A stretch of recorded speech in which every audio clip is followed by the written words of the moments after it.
Guys നമ്മളിതാ ചക്കപ്പഴം വാങ്ങാൻ വേണ്ടിയിട്ട് പോവാണ്.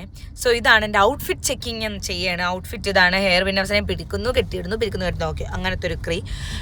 എൻ്റെ കണ്ണിൽ എന്ത് പറ്റിയെന്ന് ചോദിച്ചിട്ടുണ്ടെങ്കിൽ എൻ്റെ കണ്ണിൽ എനിക്ക് ഇത് ലാക്ടോസിൻ്റെ അലർജി ഉണ്ട്. അപ്പം ഈ പാൽ ഉൽപ്പന്നങ്ങൾ ഏതെങ്കിലും കുടിക്കുമ്പോൾ ചില സമയത്ത് ട്രിഗർ ആവും. ഞാൻ സാറിന് ചായയും കോഫിന്ന് കുടിക്കുമ്പോൾ എനിക്ക് പ്രശ്നമില്ല. പക്ഷേ ഇന്നലെ ഓട്ട് മിൽക്കിൻ്റെ ഒരു കോഫി കുടിച്ചു. ഇനി അതാണെന്ന് എനിക്ക് അറിഞ്ഞുകൂടാ.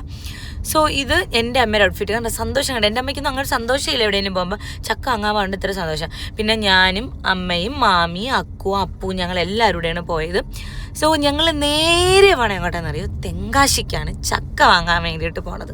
നമ്മളവിടെ ചക്ക ഇല്ലേന്ന് ചോദിച്ചാൽ ഇല്ല ഗൈസ്, ചക്ക കിട്ടാനില്ല, ഒന്നുമില്ല. അപ്പോൾ പോണ വഴിക്ക് ഞങ്ങൾ തെന്മലയിൽ ഇറങ്ങിയിട്ട് ഒരു ചായയും ആവി പറക്കുന്ന വാഴയ്ക്കൊപ്പം കഴിച്ചു. അത് കഴിഞ്ഞതും ഒരു പെരുമഴയായിരുന്നു. പക്ഷേ തെങ്കാശി എത്തിയപ്പോഴത്തേക്ക് മഴയൊന്നുമില്ല. അപ്പോൾ അതാ എൻ്റെ അമ്മയുടെ സന്തോഷം നിങ്ങളിത് കാണുക. ചക്ക കിട്ടിയപ്പോൾ എൻ്റെ അമ്മ അങ്ങ് മതി മറന്നുപോയി. അങ്ങനെ ഞങ്ങൾ കിലോ തൂക്കത്തിനാണ് ചക്ക വാങ്ങണം. അങ്ങനെ ഞങ്ങൾ 25 കിലോ ചക്ക വാങ്ങിച്ചു ഗൈസ്. അങ്ങനെ ചക്ക വാങ്ങിച്ച് ചക്കപ്പഴമൊക്കെ തിന്ന് അമ്മ അവിടെ നിന്ന് ചൂഴ്ന്ന് തന്നെ തിന്ന്, കാരണം കട്ട കൊതിയായിട്ടാണ് പോയത്. പിന്നെ നിങ്ങൾ തെങ്കാശിയിൽ എപ്പോഴെങ്കിലും പോകണമെന്നുണ്ടെങ്കിൽ അവിടെ ഫ്രൂട്ട്സ് ഇടം ഉണ്ട്. അപ്പോൾ അവിടെ ഭയങ്കര സൂപ്പറാണ്, അതായത് അഫോർഡബിൾ റേറ്റ് ആണ്. അല്ലാതെ ഇവിടെ നിന്ന് പൈസയും കൊടുത്ത് ഫ്രൂട്ട്സ് വാങ്ങാൻ പോകരുത്, അതും മന്ദത്തരമാണ്. ഓക്കെ, അപ്പം നമ്മൾ ഫ്രൂട്ട്സും വാങ്ങിച്ച് കുറച്ച് ചിപ്സൊക്കെ വാങ്ങിച്ച്, നല്ല ചിപ്സാണ്. ആൻഡ് സ്ഥിരം ഞങ്ങൾ ഫുഡ് കഴിക്കുന്ന ഒരു കടയുണ്ട്, ത്രിബിളാർ സേലം ബിരിയാണി. അപ്പോൾ അവിടുത്തെ ബിരിയാണി എൻ്റെ അമ്മയ്ക്ക് ഇഷ്ടപ്പെട്ടില്ല. ബിക്കോസ് എൻ്റെ അമ്മയ്ക്ക് തമിഴ് സ്റ്റൈൽ ഫുഡ്, അമ്മയ്ക്ക് അമ്മ വീട്ടിൽ വയ്ക്കണ ഫുഡല്ല. അത് അമ്മ കടയിൽ നിന്ന് ഇറങ്ങി കഴിച്ചാൽ അമ്മ ഭയങ്കരമായിട്ട് ഇതുവരെയും എനിക്കത് ഇഷ്ടപ്പെട്ടില്ല, പുളിയില്ല ഉപ്പില്ല എന്നൊക്കെ പറയും.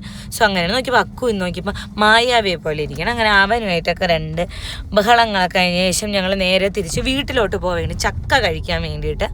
പെട്ടെന്ന് തന്നെ വീട്ടിൽ പോയി. പിന്നെ അക്കുവിനും അബിയൊക്കെ അങ്ങ് വീട്ടിൽ പോയായിരുന്നേ. ആൻഡ് ചക്ക, ഞാൻ ജനിച്ചു വളർന്ന സ്ഥലത്ത് ഇഷ്ടംപോലെ ചക്കകളുള്ള സ്ഥലമായിരുന്നു. അപ്പോൾ ഈ മരത്തിൽ നിന്നൊക്കെ വന്ന് മഴ പെയ്യുമ്പോൾ വന്ന് വീണിയൊക്കെ ഞാൻ കുരങ്ങന്മാരെക്കാളും സ്പീഡിന് ഓടിപ്പോയി എടുത്ത് കഴിക്കുകയൊക്കെ ചെയ്യുമായിരുന്നു. പക്ഷേ ഇപ്പം ഞങ്ങൾ താമസിക്കുന്ന സ്ഥലത്ത് ചക്ക ഇല്ല, വരിക്കച്ചക്ക കിട്ടാനേ ഇല്ല മെയിനായിട്ട്. അപ്പം ബേസിക്കലി ഞങ്ങൾ ഫാമിലിയുടെ ഒരു ചക്ക ലവറാണ്. എൻ്റെ അമ്മയ്ക്കൊക്കെ കറി വയ്ക്കാൻ ചക്ക ഇട്ട് എനിക്കിഷ്ടമാണ്, ചക്കയും മീൻ കറിയും അതൊക്കെ കുഴച്ചിങ്ങനെ കഴിക്കാൻ. അപ്പോൾ ഇപ്രാവശ്യം ഞങ്ങൾക്ക് ചക്ക കിട്ടിയതേ ഇല്ല.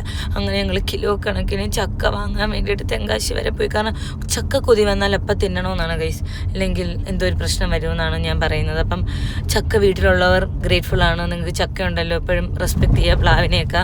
കാരണം നിങ്ങൾക്ക് ചക്ക ഇപ്പം ചക്ക വറ്റൽ, ചക്കാട ഒക്കെ ഉണ്ടാക്കി തന്നെ. ഞങ്ങൾക്ക് ഇനി ഇപ്പം ഇത് ചക്ക വെച്ചാൽ 2 ദിവസം 3 ദിവസം വച്ച് തിന്നണമെന്നാണ് ആഗ്രഹം. ബിക്കോസ് 2 ദിവസം കൊണ്ട് തന്നെ തീരും. കാരണം ഞങ്ങൾ എല്ലാവരും ആർത്തി മൂത്ത ഭണ്ഡാരങ്ങളാണ്. അങ്ങനെ ഞങ്ങളുടെ ചക്കക്കൊതി ഇവിടെ വെച്ച് തീരുന്നു ഗൈസ്. അപ്പോൾ ചക്ക നിങ്ങൾ പോണവരോ തെങ്കാശി പോകണമെന്നുണ്ടെങ്കിൽ നല്ല ചക്കപ്പഴം കിട്ടും, റംബൂട്ടാൻ കിട്ടും, ഒരുപാട് നല്ല ഫ്രൂട്ട്സൊക്കെ കിട്ടും. ചെക്ക് ചെയ്ത് നോക്കുക. Bye bye.